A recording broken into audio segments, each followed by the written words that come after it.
Na mtazamaji, tumerejea tena na sasa tunaangalia katika upande wa michezo na burudani. Tuanzie huko Manyara ambapo sakata la uchukuaji fomu kwa ajili ya kugombea nafasi ya urais wa shirikisho la kandanda Tanzania TFF limechukua sura mpya baada ya mmoja ya wadau wa soka hapa nchini ambaye alijitokeza kuchukua fomu hiyo kwa ajili ya kupata ridhaa ya kugombea urais huo, Dr. Mshindo Msola, kujitokeza na kuonyesha kushangazwa na kamati ya uchaguzi ya TFF kuwapotezea haki ya kugombea wajumbe wengine waliojitokeza. Mwanamichezo wetu kocha wa Direct Football Elia Kimani anaeleza. Msola amesema anashangazwa na namna rais wa sasa wa TFF aliweza kupata udhamini wa wajumbe 46 ndani ya siku 5 pekee. Niliamua safari hii kugombea nafasi ya urais wa TFF. Kwa baada ya kamati ya uchaguzi kutangaza, tuliambiwa kama tukachukua fomu pale tarehe 9 Jumatatu ya wiki iliyopita na turudishe Ijumaa. Kwa hiyo nilitimiza wajibu wangu, nimejaza fomu, nimelipa $500, lakini changamoto kubwa ambayo mimi kama mgombea nimeipata ni kwamba sikupata fursa ya endorsement. Sasa mimi kama mgombea nimeona leo niseme kwamba kama tulipewa siku 5 wote, ilikuwaje mwenzetu akawa na endorsement za kila sehemu? Na ukweli ni kwamba endorsement hizo zimefanyika miezi kadhaa kabla ya muda wa uchaguzi. Sio jambo la sahihi. Kwa mimi nasema kutopewa nafasi ya kupata mtu wa kudhamini ni kosa, na huo ni uhujumu. Mpira ni wa kila mtu, mpira sio mtu mmoja. Kwa hiyo lengo la kuita vyombo vya habari leo ni kwamba sijaridhika na maamuzi yaliyofanyika na kiongozi ambaye yuko madarakani. Katiba na mruhusu au kanuni na mruhusu yeye awe na wadhamini angalau 5. Inatosha.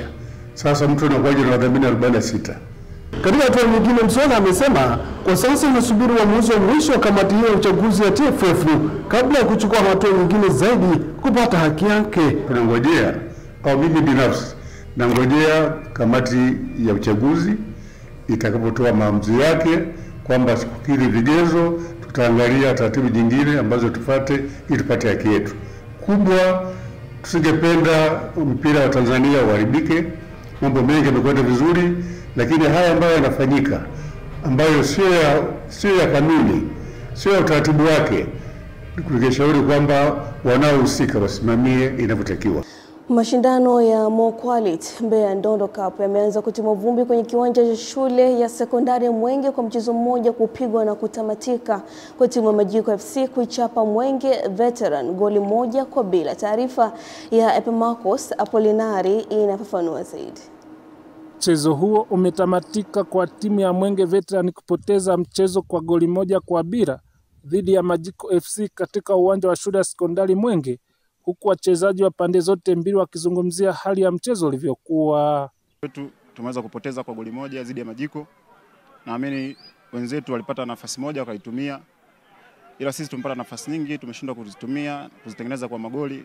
Inshallah mechi ijayo tutajipanga vizuri kuweza kuhakikisha tunapata matokeo na kuweza kuwafurahisha mashabiki zetu. Tunashukuru Mungu, tumejiandaa vizuri na tumebahatika kupata matokeo. Kwa upande wetu naona tulistahili kupata matokeo kwa sababu tumecheza vizuri na tumetengeneza nafasi nyingi, japokuwa hatujatumia zote, tumetumia moja, lakini inshallah kwa matokeo yetu bado yanapendeza kwa sababu kundi letu linakuwa lina level na bado sisi tunakuwa bado tuko kileleni. Kwa upande wake mwenyekiti wa CCM wilaya ya Mbeya Amfrey Somba amewataka vijana ambao wako mtaani kushiriki michezo, maana michezo ni afya, huku akisema washiriki wa mashindano hayo watapewa zawadi mara baada ya michuano hiyo. Kwenye chama chetu cha Mapinduzi michezo ipo kwenye ilani kwanza, lakini michezo ni afya, michezo ni ajira, michezo inaondoa magonjwa, lakini michezo ni burudani. Kama mnavyoona wengine akija tu hapa kuangalia mpira hapa, akaja kuangalia michezo anaburudika tu. Kwa hiyo michezo pia ni burudani. Fanyaje? Lakini lazima wapate zawadi nono washindi wa mechi hapa. Michezo ni ajira, especially huu mpira wa miguu. Lakini pia mchezo ni afya. Yote haya yanatufanya vijana wetu waache mambo ya mitaani yale, mambo ya uhuni, ujeuri, wanakimbilia kwenye nini? Kwenye michezo. Nikiripoti kutoka mkoani Mbeya, Ni mimi mwanamchezo wako kocha mtaalamu Epimax Apolinari, Channel 10. Wananchi pamoja na watumishi wa umma mkoani Njombe wamehimizwa kuwa na utamaduni wa kufanya mazoezi ya mwili mara kwa mara ili kujikinga na magonjwa nyemelezi, hususan katika mikoa yenye mabadiliko ya hali ya hewa kama Njombe. Taarifa ya Michael Patrick kutoka Njombe inafafanua. Ni mazoezi ya viungo yaliyowakutanisha watumishi wa umma kutoka ofisi ya afisa mkazi wa madini mkoa wa Njombe pamoja na wananchi mbalimbali yamefanyika katika uwanja wa mpira wa miguu wa Sabasaba mjini Njombe, ikiwa ni sehemu ya kampeni ya kuhamasisha umuhimu wa mazoezi kwa afya ya mwili na akili, ambapo Daktari Peter Mwaijabala kutoka kitengo cha magonjwa ya dharura katika hospitali ya rufaa ya mkoa wa Njombe amesema mazoezi si jambo la hiari tena, bali ni jukumu la kila mmoja kwa ajili ya kuzuia magonjwa yasiyoambukiza kama kisukari, shinikizo la damu na magonjwa ya moyo. Chukulia kwa mfano magonjwa madogo tu hayo, mfano kama mafua. Ukiwa unafanya mazoezi manake au kwa njia kwenye njia ya kifua, unafanya mazoezi inasaidia kufanya airway yako ikae vizuri zaidi kuliko mtu yule ambaye amekaa tu bila kufanya mazoezi. Tuendelee kuhamasisha maofisini, sababu watu wanakaa tu maofisini hawafanyi mazoezi. Umeona? Mwisho wa siku sasa inajikuta mtu hata ukijua ugonjwa kidogo tu inakuwa ni rahisi kuingia, kwa sababu pia kinga ya mwili inakuwa ipo chini, lakini kwa unafanya mazoezi inakusaidia pia kuimarisha kinga ya mwili. Baadhi ya watumishi wa umma walioshiriki mazoezi hayo wameeleza kufurahishwa na mpango huo wa kuwakutanisha pamoja kwa ajili ya kuboresha afya zao. Kwa hiyo yatatuendelea kama magonjwa yasiyoambukizwa, pressure, kisukari. Kwa tukifanya mazoezi kama haya yanajenga afya, lakini pia yanatengeneza undugu. Kama utafanya mazoezi, kuna vitu mbalimbali ambavyo vinajirundika kwenye mwili, ikiwa ni mafuta, ikiwa udumavu wa akili. Kwa hiyo unapojichangamsha, kila kitu cha mwili wako kinajichangamsha na kuweza kujikuta unakuwa katika utaratibu ambao mwili unapata chakula chake cha mazoezi. Mazoezi haya yanatajwa kusaidia kuongeza ari ya kufanya kazi, kupunguza msongo wa mawazo na kuongeza uzalishaji katika sehemu ya kazi, ikiwa ni utekelezaji wa wito wa serikali ya awamu ya 6 kuhusu umuhimu wa mazoezi. Nikiripoti kutoka ndani ya uwanja wa mpira wa miguu wa Sabasaba uliopo mjini Njombe mkoani Njombe, naitwa Michael Patrick, Channel 10 Plus. Na mtazamaji, tukiwa bado mkoani Njombe, tukiangazia katika upande wa burudani, wasanii wa filamu na muziki kutoka mkoa wa Njombe wametakiwa kuwa bunifu na kuwa na nidhamu ya kazi ili sanaa yao iweze kuwa fursa ya kujiinua kiuchumi pamoja na kutambulisha mkoa wa Njombe katika ramani ya sanaa nchini. Taarifa ya Michael Patrick inatueleza. Rai hiyo imejiri wakati wa hafla ya utoaji wa tuzo kwa wasanii wa filamu na muziki iliyoandaliwa na chama cha wasanii waigizaji mkoa wa Njombe TDFAA chini ya mwenyekiti wake Happy Mwesi maarufu kwa jina la Angel Kidoti. Jumla ya wasanii 18 walitunikiwa tuzo kwa mchango wao katika kukuza sanaa ya muziki na filamu mkoani hapa. Mimi kuitwa mkoani nalikataa. Yaani mimi msanii sio wa mkoani. Natamani tufanye vitu ambavyo bora.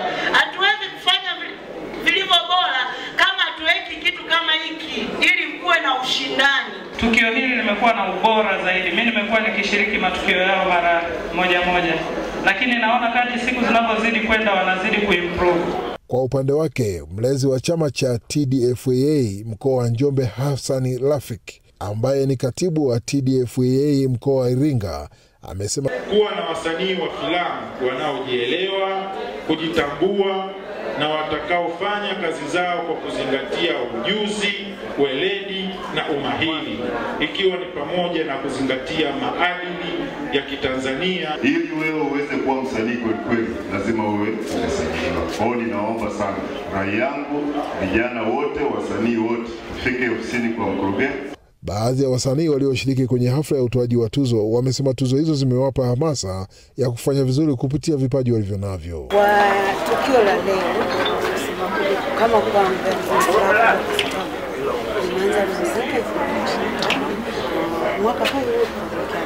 kwa upande wake, mgeni rasmi ambaye pia alikuwa ni mdhamini wa tamasha hilo Beni Masasi amewataka wasanii kuwa kioo cha jamii kwa kuzingatia maadili katika kazi zao. Kwa wale waliopata tuzo leo, keep it up, pull up your socks, tafika huko mnakoelekea. Zithamini kazi zenu. Kutoka mkoani Njombe, Michael Patrick, Channel 10. Na mtazamaji, na hivi ndivyo ninavyohitimisha mpaka kufikia hapa. Sina la ziada katika upande wa michezo na burudani. Habari ya kutwa nzima leo ilikuwa nami Lulu Ali. Niweze kukuambia tuendelea kutufuatilia katika page zetu za Instagram, Facebook, bila kusahau na YouTube channel kama Channel 10 Plus. Endelea kusubscribe, kushare bila kusahau na kucomment. Lakini na kuacha na utabiri wa hali ya hewa saa 24 zijazo. Kwa kufikia hapa, nikwambie tu usiku mwema.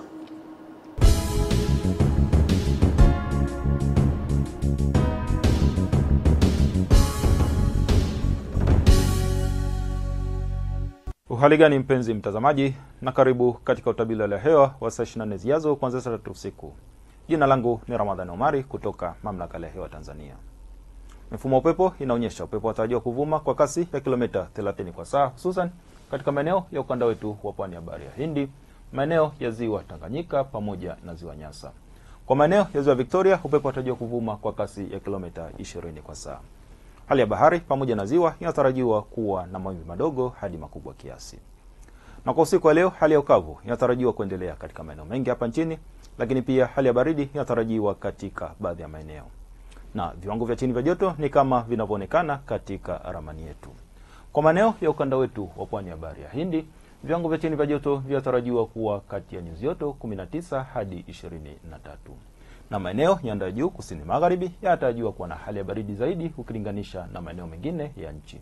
Na kiwango cha chini kabisa cha joto kinatarajiwa kwa nyuzi joto 8 katika maeneo ya mkoa wa Mbeya pamoja na Njombe. Na kwa siku ya kesho, maeneo machache ya mkoa wa Kagera, Geita, Mwanza, Simiyu pamoja na Mara yanatarajiwa kuwa na hali ya mawingu kiasi, mvua na ngurumo za radi na vipindi vya jua. Na maeneo mengine ya nchi yaliyosalia yanatarajiwa kuwa na hali ya mawingu kiasi na vipindi virefu vya jua. Na mpaka kufikia hapo, kutoka Mamlaka ya Hewa tuna ziada. Asante kwa kuwa nami na nikuage kwa heri.